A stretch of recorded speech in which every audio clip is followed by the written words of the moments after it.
8. सुहानी के घर पेड़ की जितनी भी ब्रांचेस थी सबको काट दिया गया था।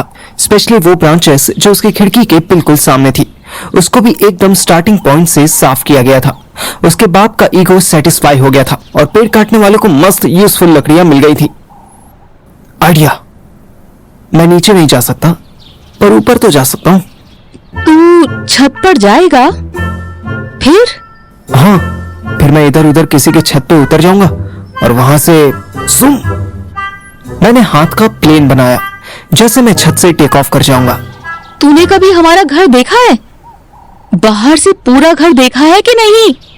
नहीं, मतलब पेड़ तक देखा है, तेरी खिड़की देखी, उसके ऊपर।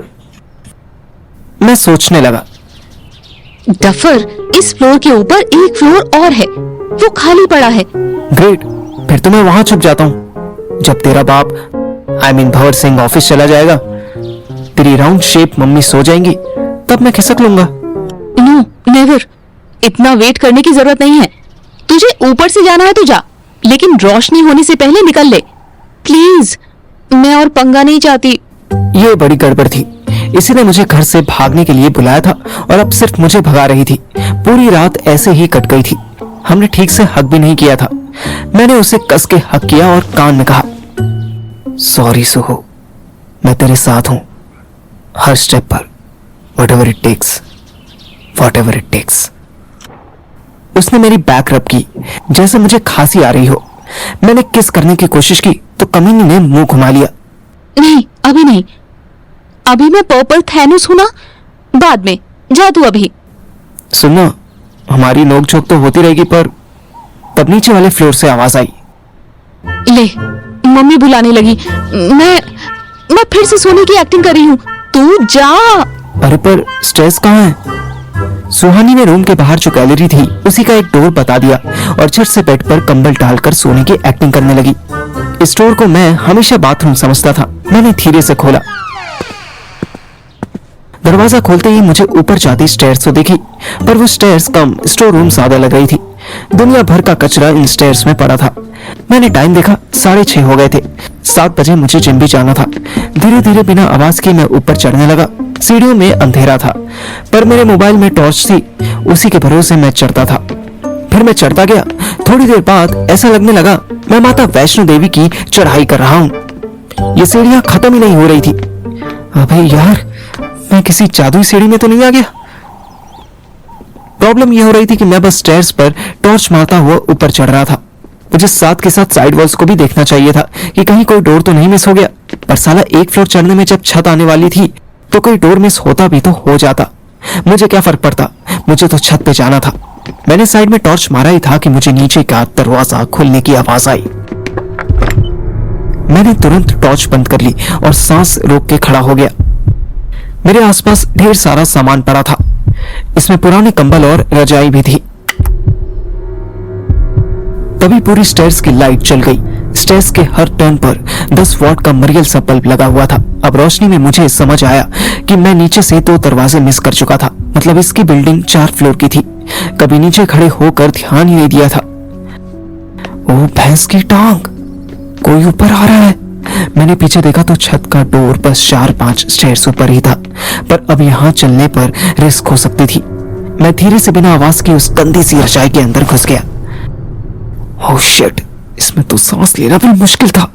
ये रजाई शायद रुई से नहीं बल्कि धूल से भरी हुई थी। मैंने सांस रोक ली। पैरों की आवाज और पास आने लगी।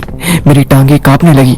अब यहाँ पकड़ा गया तो पक्का पुलिस बुलाई जाएगी और अब तो कोई मेरी जमानत भी नहीं करवाएगा। पैरों की आवाज एकदम मेरे पास आ गई। मेरा दम घुट रहा था। मुझे लग रहा था कि अगर मैंने सांस नहीं ली तो लैक ऑफ ऑक्सीजन की वजह से मारा जाऊंगा, और सांस ली तो टस्ट सुनने से मारा जाऊंगा, और अगर बाहर निकला तो भंवरा मेरी मार लेगा। हर तरफ वायलेंस ही वायलेंस नजर आ रहा था। अचानक छत का दरवाजा खुला तो थोड़ी रोशनी अंदर आई। मैंने आंख निकालकर झांकने की कोशिश की तो मुझे ढेर सारी रोशनी दिखी, इतनी कि मेरी आंखें बर्दाश्त नहीं कर पाई। मैंने फिर आंखें बंद कर ली। अब जब तक मैं कुछ समझता, मेरे ऊपर से रजाई हटा दी गई। मत मारो मत, मैं बताता हूँ, मैं चोर नहीं। शांत हो जा, मैं हूँ। तू? तू थी कमीनी, तो बोलती क्यों नहीं आई? क्या अनाउंसमेंट करती हुई आती? पार्थिव, जहाँ कहीं भी हो वेट करो, मैं आती हूँ। ऐसे? तू आई क्यों और कैसे? तेरी तो मम्मी बुला रही थी ना। हाँ, वो आई थी। उन्होंने देखा मैं सो रही हूँ तो चली गई। फिर मुझे लगा कि तुझसे नीचे वाला डोर तो खुलता नहीं है, जबकि वो इतना इजी है। ये वाला तो टफ है, ये कैसे खुलेगा? मैं रजाई से बाहर निकलकर उसकी छत पर आया और गहरी सांस ली। कितनी फिक्र करती है तू मेरी। मैं बेकार ही टेंशन लेता था। चलना, भाग चलते हैं। अच्छा, कैसे? उसके कैसे का जवाब के लिए मैंने पूरी छत का चक्कर लगाया। फ्रंट में तो गली थी, बैक में एक डिस्पोजल कटोरियां बनाने की फैक्ट्री थी जिसका ग्राउंड फ्लोर यहां से दिख रहा था। वहीं ग्राउंड फ्लोर के आंगन में सोते वर्कर्स बिल्कुल छोटे छोटे खिलौने लग रहे थे। लेफ्ट साइड में एक घर था जो बस 2 फ्लोर का ही बना था। राइट साइड वाला घर 3 फ्लोर तक बना था, लेकिन वहां एक कुत्ता सो रहा था। यार, ये लेफ्ट वाले ही नियरेस्ट है, इसी से भाग चलते हैं। क्यों नहीं, उधर शेरू बैठा है। 1 मिनट। सुहानी के कान खड़े हो गए, फिर घबराई। ओह शिट, पापा ऊपर आ रहे हैं। तुझे कैसे? शट अप, छुप जा कहीं, कहीं भी। अब मुझे भी ऊपर चढ़ते पैरों की आवाज आने लगी। ये आवाज भी बहुत क्रूएल थी। ऐसा लग रहा था जैसे कोई सीढ़ियों को कुचलता हुआ ऊपर आ रहा था। अब बचने की कहीं कोई जगह नहीं दिख रही थी। पीछे फैक्ट्री, आगे गली, राइट में 2 मंजिल पे छत, लेफ्ट में 3 मंजिल पे छत, मगर कुत्ता लेटा था और मैं 4 फ्लोर की छत पर था। पार्थिव, कुछ कर यार, भाग जा यहाँ से, वरना आज दोनों मर जाएंगे। मैं मरना नहीं चाहती। हाँ, जैसे मैं तो मरने के लिए बिल्कुल सही मुहूर्त का वेट कर रहा हूँ। जब फुटस्टेप्स बिल्कुल पास आते सुनाई देने लगे, तब मेरा दिमाग चला। मैंने छत से एक पत्थर उठाकर कुत्ते वाली छत पे मार दिया और कुत्ता शुरू हो गया और मैंने हनुमान जी का नाम लिया और जय बजरंगबली। जहां सिर्फ 2 मंजिल तक फ्लोर बना था, वहां बाउंड्री पकड़कर उल्टा लटक गया। जो होगा देखा जाएगा। पार्थ, तुम क्या लेकर आए थे और क्या लेकर जाओगे? इज्जत नहीं खराब होनी चाहिए, भले ही टांग टूट जाए। सुहानी के चेहरे पर इतना डर था कि कोई देख लेता तो तुरंत समझ जाता कि ये छोरी करके आई है। उसका बाप छत पर आ गया। बैकग्राउंड में कुत्ता भौंक भौंक कर मेरे ससुर का स्वागत कर रहा था। क्या कर रही है यहाँ? छत पे क्यों आई? ये कुत्ता क्यों भौंक रहा है? सुहानी का फेस राइट वॉल की तरफ था। वो यही देख रही थी कि मैं ठीक से लैंड किया या नहीं, पर मैं तो लटका हुआ था। जिम में जो चिनअप्स करता था उसका फायदा उठा रहा था। हाथ पूरी तरह दर्द हो रहे थे, जिसका पेन सुहानी के चेहरे पर दिख रहा था। हाथ छोड़ते ही 2 फ्लोर नीचे गिरना था। कोशिश यही करनी थी कि कम से कम चोट लगे। सुहानी मेरी वॉल से हट गई कि कहीं डाउट न हो जाए।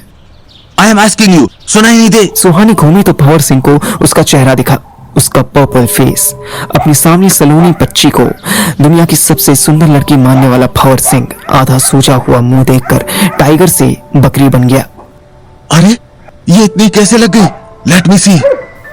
No, don't touch me. You said मुझे सब कुछ बना बनाया मिला है ना, तो ठीक है। I don't need your stuff, your money और your care. Leave me alone. मैं चली जाऊंगी इस घर से। सुहानी तो कल की भरी बैठी थी, फफक फफक के रोने लगी। भंवर सिंह ने उसको गले लगा लिया, पर उसने फिर धक्का दे दिया। भंवरे ने फिर गले लगा लिया। I am so sorry Sue, I lost my temper. I am so sorry baby. आओ मेरे साथ चलो, हमें डॉक्टर के पास चलना होगा ना? नो, मुझे कहीं नहीं जाना आपके साथ। Oh my hazelnut, my Barbie doll, पापा सॉरी है ना? भंवर सिंह साला ऐसे अपनी बेटी को मना रहा था जैसे कोई बॉयफ्रेंड पुचकारता हो। ऐसा अंग्रेज ससुर मिला था मुझे, पर अब मेरे हाथ की ग्रिप छूट रही थी। भंवर सिंह सुहानी को नीचे ले जा रहा था। सुहू बेबी, यहाँ भी दर्द है क्या? हाँ, वो लग गया था। अचानक से थम की आवाज आ गई। भंवर सिंह चौंक गया, सुहानी डर गई। दोनों ने एक दूसरे का चेहरा देखा। भंवर सिंह ने पहले कुत्ते वाली साइड पर झांका। अब कुत्ता आराम से बैठ गया था, फिर वो दूसरी तरफ झांकने लगा। सुहानी, इधर आओ जल्दी। सुहू बेचारी डरते डरते आगे बढ़ने लगी। उसकी इमेजिनेशन में मैं लाश की तरह छत पर फैला पड़ा दिख रहा था। उसने डरते डरते नीचे झांका। That shoe? Isn't it the same shoe that bastard wearing last eve? सुहानी ने कंधे उचका दिए, पर भंवर के मन में डाउट तो आ गया कि छत पर सिर्फ एक जूता पड़ा था। पर सुहानी को अलग टेंशन थी कि जूते के अंदर से उसका पूरा बॉयफ्रेंड गायब हो गया था। वो कहाँ था?